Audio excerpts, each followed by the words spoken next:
ఆ గుట్ట నిండా వజ్రాలున్నాయంటే మీరు నమ్ముతారా?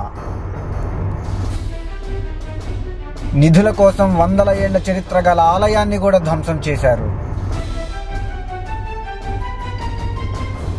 కానీ చిల్లి గవ్వ కూడా దొరకలేదు.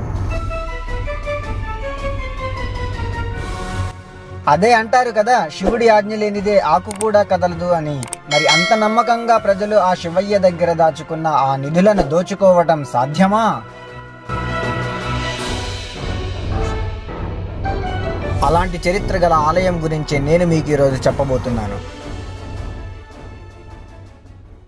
So hello my beautiful friends, welcome back to my channel. So ఈరోజు మనం వచ్చేసి సత్తెనపల్లి నుంచి మాదిపాడు అనే గ్రామానికి వెళ్ళే దారిలో చల్లగరిక అనే ఒక ఊరి దగ్గర బళ్ళకట్టు పుట్లగూడెం అనే ఒక చిన్న పల్లెటూరు దగ్గర అయితే ఉన్నాము.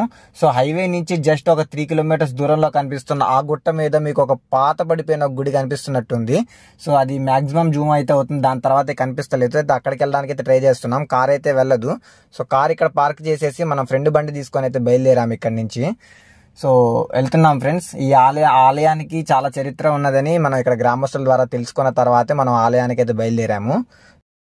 జస్ట్ 5 మినిట్స్ వీడియోనే, కొంచెం స్కిప్ చేయకుండా చూస్తేనే మీకు అర్థమవుతుంది. సో దీనికి ఆపోజిట్ లో కరెక్ట్ గా మీకు పుట్లగూడెం బళ్ళకట్టు అనే ఒక బోర్డు అయితే ఉంటుంది. ఆ బోర్డుకి ఎదురుగా ఉన్న రోడ్లోకి అయితే మీరు వెళ్లాల్సి ఉంటుంది. సో ఎస్టిమేటెడ్ గా వచ్చేసి 3 నుంచి 3.5 కిలోమీటర్ల రోడ్ అయితే ఉంటుందన్నమాట. సో ఎలాగో బైక్ మీద వెళ్తున్నా కాబట్టి ఆ ఆలయం గురించి మాట్లాడుకుంటూ అయితే వెళ్దాము. నాకు తెలిసిన విషయాలు అయితే మీకు చెప్తాను. సో ఈ రోజుల్లో మనం డబ్బుని బ్యాంకులో ఎలాగైతే దాచిపెట్టుకుంటున్నామో, ఇంకా దాన్ని విత్డ్రా చేయడానికి దానికి మనకు ఒక పాస్వర్డ్, ఇంకా సెక్యూరిటీ ఎలాగైతే ఉందో, సో పూర్వకాలం ఈ సదుపాయాలు లేవు కాబట్టి వారు పూర్వకాలం నగదుని ఏదైతే ఉందో, ఆ బంగారం కావచ్చు ఏదైతే ఉందో, వాళ్ళు భూమిలో దాచిపెట్టేవారనమాట. ఇంకా ఎక్కువగా నమ్మకం ఉన్న వాళ్ళు ఆలయాల కింద అలా దాచిపెట్టుకునేవారనమాట. సో భూమిలో దాచిపెట్టిన నగదుకి ఏంటంటే ఒక మ్యాపింగ్ గీసి ఆ మ్యాపింగ్ అనేది వాళ్ళు దాని దగ్గరే పెట్టడమా, లేకపోతే అంటే రాబోయే తరం కోసం కావాలనుకుంటే దాని దగ్గరే పెట్టడమా, లేకపోతే వాళ్ళ దాన్ని భద్రపరిచే విధానాన్ని బట్టి భద్రపరుచుకునేవారు అనమాట. ఇంకా ఆలయాల్లో దాచిపెట్టిన నిధుల గురించి మాట్లాడినట్టయితే వాటిని మంత్రాలతో బంధించి ఉంచేవారు అనమాట. ఇంకా ఆ మంత్రాలు ఏవైతే ఉంటాయో వాటిని పక్కనే ఉన్న స్తంభాల మీద చెక్కి ఉంచేవారు అనమాట. అంటే అవి చదివితేనే మళ్ళీ ఆ డోర్స్ ఓపెన్ అయ్యేటట్టు, ఆ బంగారాన్ని తీసుకునేటట్టుగా వాళ్ళు అక్కడ మ్యాపింగ్ చేసి ఉంచేవారు అనమాట. ఇంకా మీరు గమనించినట్టయితే ఈ మధ్య కాలంలో తవ్వకాల్లో చాలా బంగారాలు, చాలా నిధులు బయటపడుతున్నట్టు కూడా మీరు చాలా వీడియోస్ లో చూసి ఉండవచ్చు. ఇంకా చాలా ఆలయాల్లో కూడా నిధులు దాగి ఉండడం మీరు చాలా వీడియోలో కూడా గమనించుంటారనమాట. సో అదనమాట, మొత్తానికి అయితే మనం కొండ దగ్గరికి అయితే వచ్చేసాము. సో పైకి వెళ్ళిన తర్వాత మిగతా విషయాలు అయితే మాట్లాడుకుందాం గుడి దగ్గరికి వెళ్ళిపోయి. సో బైక్ అయితే పైకి వెళ్ళదు. సో బైక్ని అయితే ఇక్కడ పార్క్ చేసేసి మనం పైకి అయితే వెళ్ళిపోదాము. సో చూస్తున్నారు కదా, కొండ దగ్గరికి అయితే వచ్చేసాము. బాగా పాతపడిపోయిన గుడి అనమాట ఇదైతే. కొన్ని వందల ఏళ్ళ చరిత్ర ఉంది, శివుడి టెంపుల్ ఇది వచ్చేసి. సో కొండ చుట్టూరు కూడా ఏదో పొక్లైన్ పెట్టి తవ్వేసినట్టున్నారు, పెద్ద లోయ లాగానే ఉన్నది. సో ఇప్పుడు మనం ప్రస్తుతానికి ఈ లోయ దిగి ఎక్కాలి. So దిగుతాం friends. సో చూస్తున్నారు కదా, ప్రస్తుతానికి నేనైతే లోయలోకి దిగేశాను. కాకపోతే ఏంటంటే నేను ఒక్కడనే వచ్చాను, ఫ్రెండ్ రమ్మంటే, ఎందుకంటే అక్కడంతా ఒంటరిగా ఉంటుందని వాడు రాలేకపోయాడు భయపడి. సో నేను ఒక్కడనైతే వచ్చాను. కెమెరా నేను ఒక్కడనే పట్టుకొని నేను ఒక్కడనే కొండ ఎక్కాలంటే అవ్వని పని. సో ఇక్కడతో వీడియో ఆపేసి నెక్స్ట్ పైకి ఎక్కిన తర్వాత స్టార్ట్ చేస్తాను. సో పైకి అయితే ఎక్కేసాను ఫ్రెండ్స్. సో చూస్తున్నారు కదా, స్టార్టింగ్ లో చెప్పా కదా వజ్రాలు ఉంటే నమ్ముతారా అని చెప్పి. సో అలా అదే అనమాట ఇది. సో కొండలో వజ్రాలు ఉన్నాయని చెప్పేసి కొండ మొత్తం అలా తవ్వడం అయితే జరిగేసింది. సో కొండ నిండా ఇలానే మొత్తం గుంతలు అయితే తవ్వేశారు. సో కొంతమందికి వజ్రాలు దొరికినాయని కూడా చెప్తున్నారు గ్రామస్తులు. అది ఎంతవరకు నిజం అనేది మనకైతే తెలియదు. సో చూడండి, ఇక్కడ కూడా తవ్వేశారు.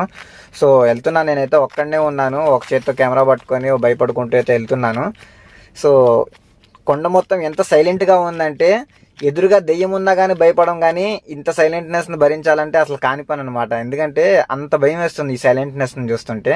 సో వెళ్ళడానికి సరైన దారి లేదు. కానీ ఈ గ్రామస్తులు మరి ఎలాగొచ్చి కొండను తవ్వేస్తున్నారనేది నాకైతే అర్థం కావట్లేదు వజ్రాల కోసం. సో అంటే నేనైతే బయట నుంచి వచ్చా కదా, సో నాకు అందుకోసం ఏమైనా భయం వేస్తుందేమో. సో ఆల్మోస్ట్ సగం కొండ అయితే ఎక్కేసాము. సో ఆలయం దగ్గరలోనే ఉన్నది. సో మన టార్గెట్ వచ్చేసి ఆలయం కాబట్టి ఆలయం దగ్గరికి అయితే వెళ్ళిపోతున్నాము. సో ఎటు వెళ్ళాలో కూడా అర్థం కావట్లేదు. ఇంకమ్మా ఇటు నుంచి అయితే వెళ్ళిపోదాము. సో కొంచెం ప్లేస్ ఫ్రీగా ఉంది.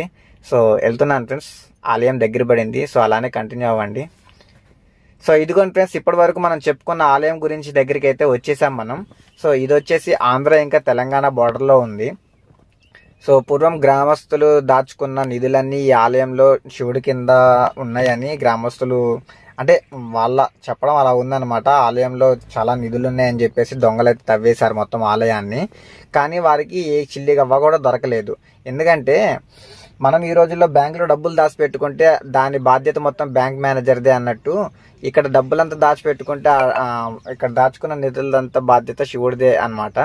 సో చూస్తున్నారు కదా, అవతల పక్కన వచ్చేసి తెలంగాణ స్టేట్ బోర్డర్లో ఒక టెంపుల్ ఉన్నది. ఆ టెంపుల్ దగ్గరికి వెళ్ళాలంటే కింద బోట్ రైడ్ ఉందన్నమాట, బోట్లో ఎక్కి వెళ్ళాలి. సో చూస్తున్నారు కదా, మధ్యలో కృష్ణా నది ఉంది. సో అటు పక్కన తెలంగాణ, ఇటు పక్కన వచ్చేసి ఆంధ్ర.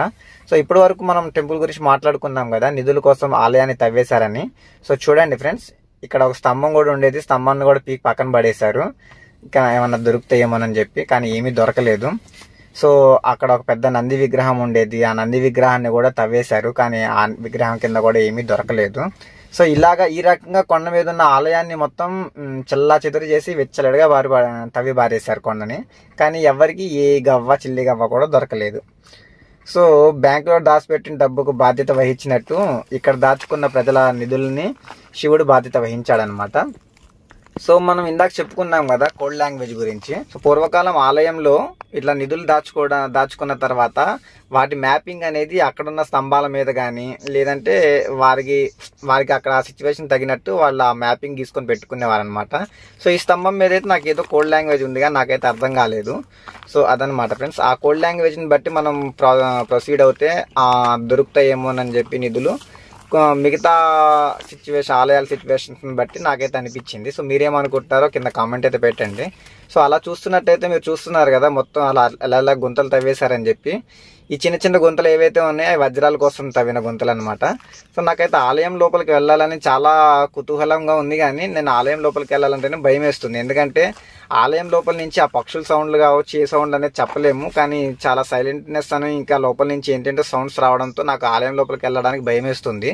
సో లోపల పెద్ద శివుని విగ్రహం కూడా ఉండేదంట. సో ఆ విగ్రహాన్ని కూడా ఎత్తుకెళ్ళిపోయారు. అక్కడ విగ్రహం కూడా లేదు ప్రస్తుతానికి.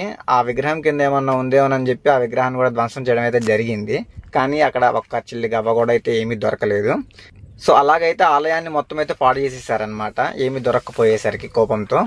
సో కొంచెం అలా పక్క వచ్చేసినట్టు ఆలయం పక్కనే ఉన్న ఒక చిన్న రూమ్ని కూడా అయితే రూమ్లో కూడా ఏమైనా దొరుకుతాయేమని చెప్పి ఆ రూమ్ని కూడా తవ్వడం అయితే జరిగింది, కానీ ఏమీ దొరకలేదు వాళ్ళకి. సో ఒక పక్క నుంచి నాకైతే ఏమో ఏంటంటే సౌండ్స్ వినిపిస్తున్నాయి, కానీ భయం వేసేస్తుంది. ఎందుకైనా మంచిది ఇక్కడ నుంచి వెళ్ళిపోవడమే మంచిది అనిపిస్తుంది, ఎందుకంటే ఒక్కడనే ఉన్నాను, చాలా భయం వేసేస్తుంది సైలెంట్నెస్ని బట్టి. సో కొంచెం ముందుకు వెళ్ళామంటే ఈ రూమ్లో నుంచి ఒకసారి మౌంటైన్ వ్యూ చూసేసి ఇంక వెళ్ళిపోదాం ఇక్కడ నుంచి. సో ఇదిగోండి ఫ్రెండ్స్, ఇది వచ్చేసి మౌంటైన్ వ్యూ. సో ఇలాంటి మరిన్ని ఇంట్రెస్టింగ్ వీడియోస్ కోసం మన ఛానల్తో కనెక్ట్ అయ్యి ఉండండి. మళ్ళీ నెక్స్ట్ వీడియోలో కలుద్దాం. అప్పటి వరకు అందరికీ బాయ్ బాయ్.